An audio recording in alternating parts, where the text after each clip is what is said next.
بسم اللہ الرحمن الرحیم۔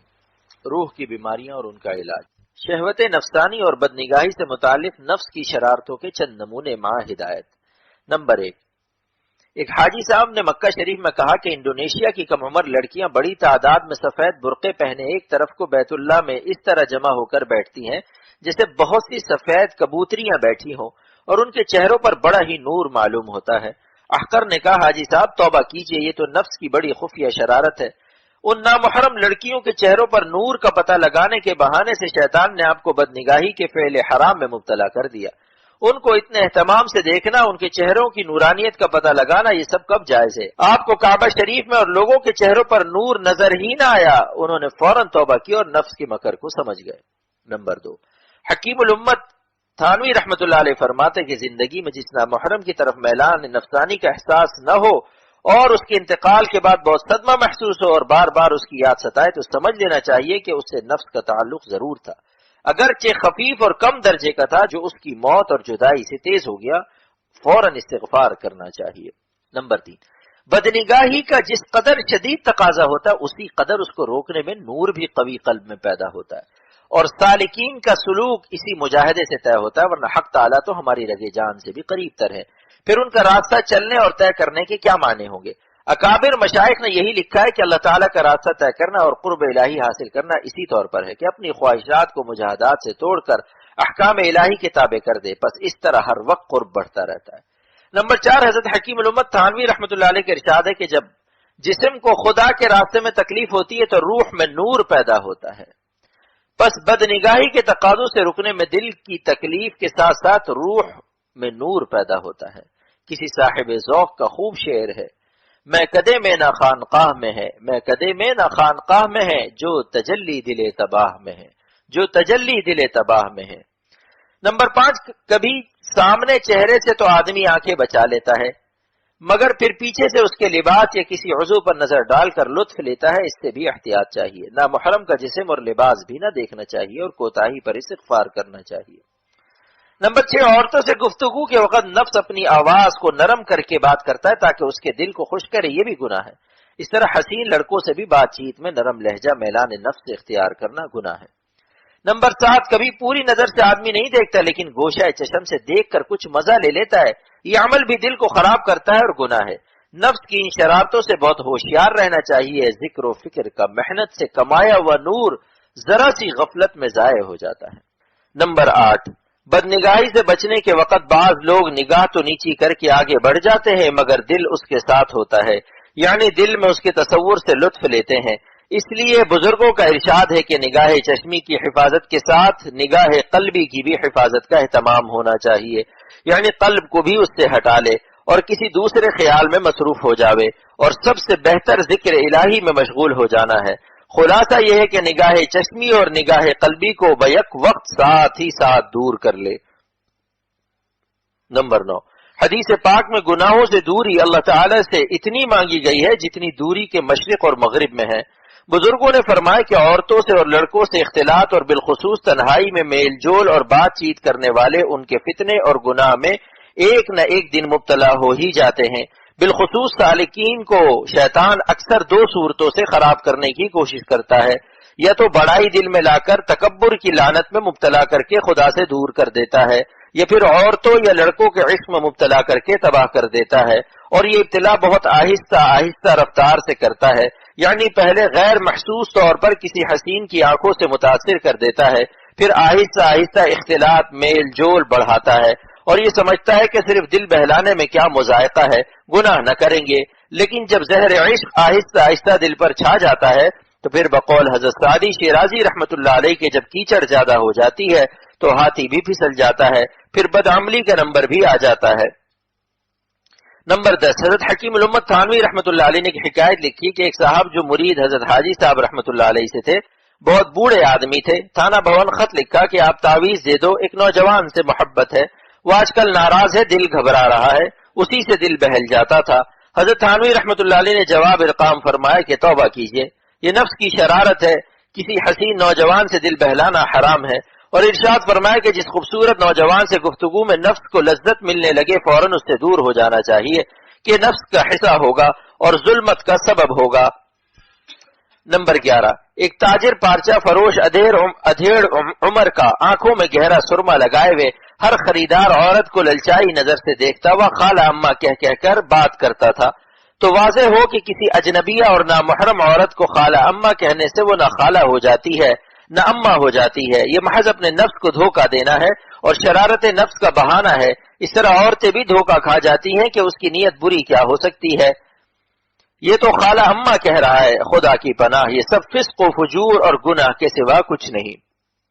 نمبر 12، ایک نواب صاحب جو ذاکر شاغل کسی بزرگ سے بیعت بھی ہیں کہنے لگے کہ ایک رشتہ دار کے ہاں عورت کا ناچ دیکھنا ہے۔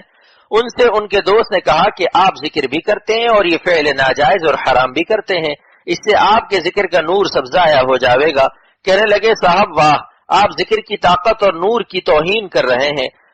ذکر کا نور اور ذکر کی طاقت کو ہمارے گناہ نقصان نہیں پہنچا سکتے۔ دیکھیے کس طرح شیطان نے حسین لفظوں کے چکر میں ڈال کر گناہ میں مبتلا کر رکھا ہے۔ اس کی مثال تو ایسی ہے کہ کوئی حکیم کسی مریض کو خمیرہ مروارید کھلائے اور کہے خبردار سنکھیا کا زہر مت کھانا ورنہ خمیرے کا اثر ختم ہو جاوے گا اور دل پہلے سے بھی زیادہ کمزور ہو جاوے گا، بلکہ موت بھی واقع ہو سکتی ہے۔ اب وہ مریض کہے گا واہ صاحب پھر آپ کا خمیرہ ہی کیا ہوا، یہ سب نفس اور شیطان کا دھوکہ ہے۔ اگر گناہ مضر اور نقصان دہ نہ ہوتے تو اللہ تعالی ہم کو کیوں منع فرماتے۔ حدیث پاک میں ہے اتق المحارم تکن اعبد الناس، اے ابو ہریرہ حرام اعمال سے بچو تم سب سے زیادہ عبادت گزار ہوگے۔ دنیا کی محبت میں محبوب کی ذرا سی ناراضگی برداشت نہیں ہوتی، پھر گناہوں سے مولا کریم کی ناراضگی پر کیسے صبر آ جاتا ہے۔ ایک صبرت نیست از فرزند و زن، ایک صبرت نیست از فرزند و زن، صبر چوداری ز رب ظلمنن، صبر چوداری ز رب ظلمنن۔ اے لوگوں تمہیں بیوی بچوں سے تو صبر نہیں ہوتا، لیکن مولا کریم سے کیسے صبر آ جاتا ہے۔ محبوب فانی پر شاعر فانی بدایونی کا شعر ہے کہ میں نے فانی ڈوبتے دیکھی ہے نبض کائنات، میں نے فانی ڈوبتے دیکھی ہے نبض کائنات، جب مزاج یار کچھ برہم نظر آیا مجھے، جب مزاج یار کچھ برہم نظر آیا مجھے۔ انصاف تو کیجئے کہ یہاں تو مزاج یار کے کچھ ناراض ہونے سے عاشق صاحب کی اپنی نبض نہیں ڈوبی بلکہ کائنات کی نبض ڈوبتی ہوئی معلوم ہوئی، اور اللہ تعالیٰ جو محبوب حقیقی ہیں ان کی محبت میں ان کی ناراضگی کی پرواہ نہ ہو تو دراصل محبت کا یہاں محض زبانی دعویٰ ہے۔ حکیم الامت حضرت تھانوی رحمۃ اللہ علیہ اور حضرت امام غزالی رحمۃ اللہ علیہ ان اکابر نے تو یہاں تک لکھا کہ قلب کا نور فضول اور لغو کلام سے بھی کم ہو جاتا ہے۔ پھر سوچئے گناہ کا ارتکاب، پھر سوچئے گناہ کا ارتکاب اور نامحرم عورتوں کا گانا اور ناچ، خدا کی پناہ یہ غضب الہی کا خریدنا، اور پھر یہ گمان کہ ہم ذاکر ہیں اور ولی بھی ہیں۔ اللہ تعالیٰ تو قرآن پاک میں ارشاد فرماتے ہیں ہمارے اولیاء صرف متقی بندے ہیں، ان اولیاءہ الا المتقون۔ اسی آیت سے امت کا اجماع ہے کہ جو شخص ایک گناہ کا بھی عادی مجرم ہے ہرگز ولی نہیں ہو سکتا۔ گناہوں کی عادت کے ساتھ صاحب نسبت ہونے کا گمان بھی کرنا محض دھوکہ ہے۔ وقوم يدعون وصال لیلا، وقوم يدعون وصال لیلا ولیلا لا تقر لهم بذاک، ولیلا لا تقر لهم بذاک۔ ایک قوم ہے جو وصال لیلا کا دعویٰ کرتی ہے اور لیلا کے رجسٹر عاشقین میں ان کا نام تک نہیں ہے۔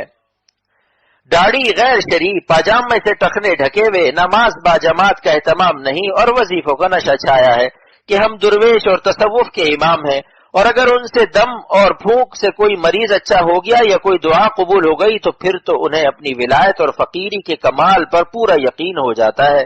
حالانکہ دعا تو حق تعالیٰ نے شیطان کی بھی قبول فرمائی، جب اس نے قیامت تک کے لیے زندگی مانگی دے دی گئی، تو کیا وہ بھی ولی ہو گیا؟ بعض کافروں کی جھاڑ پھونک سے سانپ کا زہر اتر جاتا ہے، تو کیا وہ کافر بھی ولی ہو گئے؟ یہ سب گمراہی علم صحیح نہ ہونے کے سبب ہے۔ تو ایک بزرگ نے خوب فرمایا ہے گر ہوا پہ اڑتا ہو رات دن، گر ہوا پہ اڑتا ہو وہ رات دن، ترک سنت جو کرے شیطان گن، ترک سنت جو کرے شیطان گن۔ حضرت حکیم الامت تھانوی رحمۃ اللہ علیہ نے درویشی اور فقیری کو اپنے رسالہ قصد السبیل میں واضح کر دیا کہ درویشی اور فقیری صرف اتباع شریعت اور اتباع سنت کا نام ہے، اس کے بغیر سب گمراہی اور زندقہ ہے، خواہ وہ کتنا ہی وظیفچی اور جھاڑ پھونک اور کمالات رکھتا ہو۔ دجال کے بارے میں حدیث کے اندر ہے، وہ بھی عجیب عجیب کرشمے دکھائے گا، لیکن اتباع شریعت سے محروم ہوگا۔ خلاصہ یہ ہے کہ تصوف، ذکر و مراقبہ یہ سب شریعت کے احکام پر عمل کرنے کے لیے بمنزلہ اسٹیم اور پٹرول کے ہے، تاکہ محبت پیدا ہو جاوے، اور پھر اللہ تعالیٰ اور رسول پاک صلی اللہ علیہ وسلم کی اطاعت آسان ہو جاتی ہے، اور اپنی خواہشات کا مقابلہ کر کے آسانی سے گناہ کو ترک کر دیتا ہے۔ نمبر 13، بعض لوگ فیشن والی ٹیڈیوں اور عورتوں کو خوب لذت سے دیکھتے ہوئے زبان سے لا حول ولا قوت بھی پڑھتے ہیں، اور اپنی دینداری کی ساکھ جمانے کے لیے اپنے ساتھیوں سے زمانہ اور معاشرے کی برائی پر تقریر بھی شروع کر دیتے ہیں۔ گزارش ہے کہ اگر لا حول ولا قوت پڑھنا ہے تو ان کی طرف نگاہ نہ کیجیے، آنکھوں کو محفوظ کیجیے، پھر لا حول وظیفہ پڑھنا نہایت نافع ہے۔ ان کی طرف دیکھتے بھی رہنا اور زبان سے لا حول پڑھتے رہنا یہ اپنے نفس کو دھوکہ دینا ہے، اور یہ عمل دلیل نفرت نہیں بن سکتا۔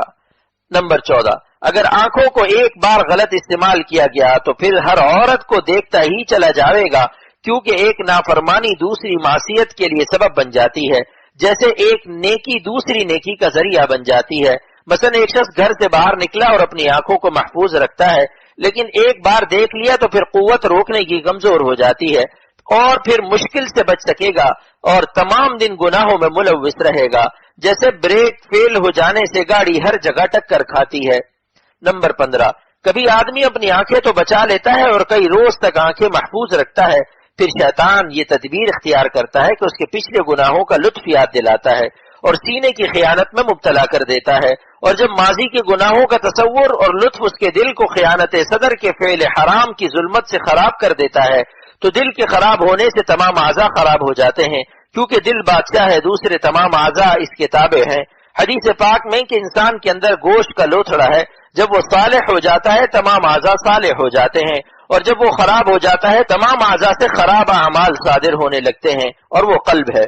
لہذا شیطان دل کے اندر گناہوں کے وساوس کے ذریعے دل کو خراب کرنے کی پوری کوشش کرتا ہے، پھر جب دل شہوت سے مغلوب ہو جاتا ہے تو وہ اپنی آرزو کی تکمیل کے لیے آنکھوں کو، کانوں کو اور ہاتھ پاؤں سب کو اپنے کام میں استعمال کرتا ہے۔ پس گناہ کے تصور سے اگر دل نے لطف لے لیا تو اس کا بریک فیل ہو گیا، اور معلوم ہو کہ دل اور آنکھوں کا آپس میں بڑا گہرا رابطہ ہے، بلکہ دونوں کی بریک لائن ایک ہی ہے۔ چنانچہ آنکھوں کے خراب ہونے سے دل خراب ہو جاتا ہے، اور دل کے خراب ہونے سے آنکھیں خراب ہو جاتی ہیں، یعنی کبھی آنکھ گناہ میں پہل کرتی ہے، پھر دل بھی اس حسین کا تصور کر کے حرام لذت لیتا ہے، اسی طرح کبھی دل کسی حسین کو سوچ کر مزہ حرام لیتا ہے، پھر آنکھیں اس کو تلاش کرنے میں مصروف ہو جاتی ہیں۔ خلاصہ یہ کہ دل اور آنکھوں کی حفاظت میں دونوں ہی اہم ہیں، کسی ایک سے غافل ہوا تو دونوں ہی خرابی میں مبتلا ہو جاویں گے۔ حق تعالی شانو نے اس حقیقت کے پیش نظر اپنے ارشاد یعلم خائنۃ الاعین وما تخفی الصدور میں آنکھوں کی خیانت اور سینے کی خیانت دونوں ہی سے خبردار فرمایا ہے کہ دیکھو جب تم کسی جگہ نامحرم کو دیکھتے ہو یا دل میں گندے خیالات پکاتے ہو تو ہم دونوں ہی سے باخبر ہیں، بس ہماری قدرت اور پکڑنے سے خبردار ہو جاؤ۔ کسی بزرگ کا شعر ہے، چوریاں آنکھوں کی اور سینوں کے راز، چوریاں آنکھوں کی اور سینوں کے راز، جانتا ہے سب کو تو اے بے نیاز۔ نمبر 16، بعض لوگ اپنی بیوی سے صحبت کے وقت کسی دوسری حسین صورت کا تصور کر لیتے ہیں، کیونکہ بد نگاہی سے وہ صورت دل میں گھر کر لیتی ہے، لیکن معلوم ہو کہ ایسا تصور کرنا حرام اور سخت گناہ کی بات ہے۔ کسی اجنبیہ یا امرت کا تصور بوقت صحبت جائز نہیں۔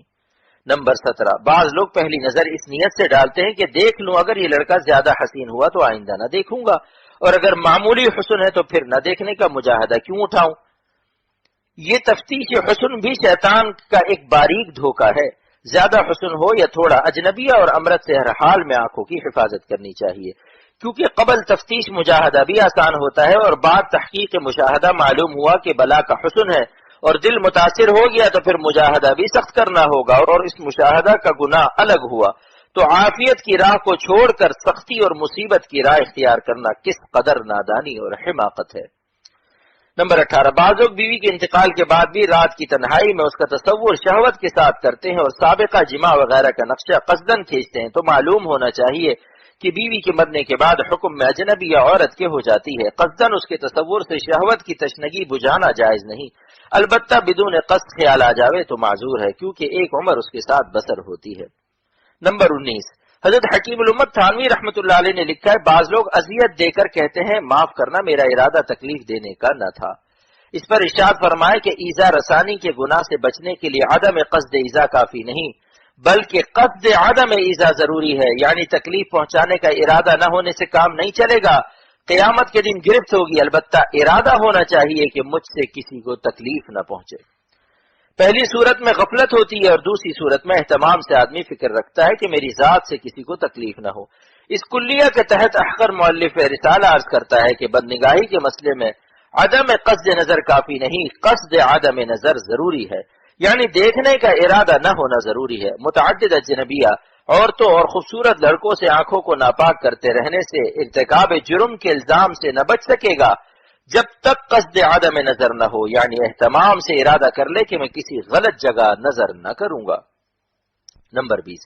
اچانک نظر کی معافی جو روایت میں ہے اس کا مقصد صرف یہ ہے کہ جہاں امکان نہ ہو نظر پڑنے کا، لیکن اچانک کوئی عورت سامنے سے گزر گئی اور بدون ارادے نظر اس پر پڑ گئی، پھر دوسری نظر سے اس کو دیکھنا حرام ہوگا اور پہلی نظر معاف ہوگی۔ مگر اس کا مقصد یہ نہیں کہ پہلی نظر کی معافی ایسے مواقع پر بھی ہے جہاں عورتوں اور خوبصورت لڑکوں کی بہتات ہو، جیسا کہ آج کل ہر بس اسٹاپ پر آدمیوں سے زیادہ لڑکیاں کالج کی کھڑی رہتی ہیں، بازاروں میں انہی کی تعداد زیادہ ہوتی ہے، پس ایسی جگہ اگر اہتمام سے نظر کو نہ رکھا جاوے گا تو نفس پہلی نظر کا بہانہ بنا کر سبھی کو دیکھ ڈالے گا اور کسی ایک کو بھی نہ چھوڑے گا۔ نفس کی اس خطرناک شرارت سے ہوشیار رہنا چاہیے اور پہلی نظر کی معافی کا صحیح مطلب ذہن نشین رکھنا چاہیے۔ حضرت خواجہ صاحب مجذوب رحمۃ اللہ علیہ نے خوب اس نقطے کو سمجھا ہے جو اس معاشرے کے لیے مشعل راہ ہے۔ دین کا دیکھ ہے خطر اٹھنے نہ پائے ہاں نظر، دین کا دیکھ ہے خطر اٹھنے نہ پائے ہاں نظر، کوئے بتا میں تو اگر جائے تو سر جھکائے جا، کوئے بتا میں تو اگر جائے تو سر جھکائے جا۔ نمبر 21، اپنی بیوی اگر حسین نہ ہو تو یہ سوچے کہ ایمان اور اعمال صالحہ کی برکت سے جنت میں یہ ایسی حسین ہو جاوے گی کہ حور بیس کے حسن پر رشک کریں گی۔ چند دن صبر کرنا ہے، دنیا کی زندگی کے صبح و شام تیزی سے گزرتے چلے جا رہے ہیں، ان قریب جنت کی حور سے ملاقات ہونے والی ہے جن کا نقشہ تک قرآن پاک میں مولا کریم نے بھیج دیا ہے۔ کیا شان رحمت ہے، بندوں کی جذباتی تسلی کی کیا رعایت ہے، جیسے شفیق باپ اپنے اس بیٹے کو جو امریکہ میں پڑھ رہا ہو خط لکھ دے، دیکھنا وہاں کی کافرہ بےہودہ عورت سے نہ شادی کرنا، چند دن صبر سے پڑھ لو، یہاں شریف خاندان کی نہایت خوبصورت لڑکی اور خوبصورت لڑکی سے تمہاری ہم نے منگنی کر دی ہے اور اس کے یہ اوصاف ہے۔ پس مومن کو سوچنا چاہیے کہ ایمان اور اچھے اعمال سے حوروں سے منگنی ہو رہی ہے، اور کبھی کبھی مسجد کی صفائی کر دے تاکہ حوروں کا مہر بھی ادا ہو جاوے، جیسا کہ حدیث کی روایت ہے۔ فقیر مؤلف کی یہ بات یاد رکھنے کے قابل ہے کہ اپنی چٹنی روٹی حلال کی بہتر ہے دوسرے کی حرام بریانی سے۔ جو خدا تعالیٰ نے جوڑا مقدر کر دیا پردیس میں اس کو بھی غنیمت سمجھے، جیسے اسٹیشن کی چائے خراب بھی چل جاتی ہے، اسی طرح دنیا کی چند روزہ حیات کے لیے جھونپڑی اور ہر طرح کی بیوی سے بھی کام چل جاتا ہے، بشرطے کہ ہوس عقل و دماغ نہ خراب کر دے۔ اور پردیس میں وطن اصلی کا خواب نہ دیکھیے، آخرت کی نعمت دائمی ہے، یہاں جس کے پاس جو کچھ ہے عارضی ہے۔ حق تعالی حاکم بھی ہیں حکیم بھی ہیں، جس کے لیے جو مناسب ہوتا ہے وہی عطا فرماتے ہیں۔ جو شخص فیصلہ الہی سے ناراض ہو کر حرام لذتوں کی طرف بڑھے گا ذلت ہوگی، پس دل کا کہا نہ کرے، مولا کے کہنے پر چلے، انشاءاللہ تعالی سکھ اور چین کی زندگی پاوے گا۔ اگر ہوس اور عشق مجازی کی راہ کھلی تو مصیبت اور ذلت اور رسوائی کی راہ بھی شروع ہوگی، اور آخر کہنا پڑے گا جو پہلے دن ہی سے دل کا نہ ہم کہا کرتے، جو پہلے دن ہی سے دل کا نہ ہم کہا کرتے، تو اب یہ لوگوں سے باتیں نہ ہم سنا کرتے، تو اب یہ لوگوں سے باتیں نہ ہم سنا کرتے۔ اللہ پاک عمل کی توفیق عطا فرمائے۔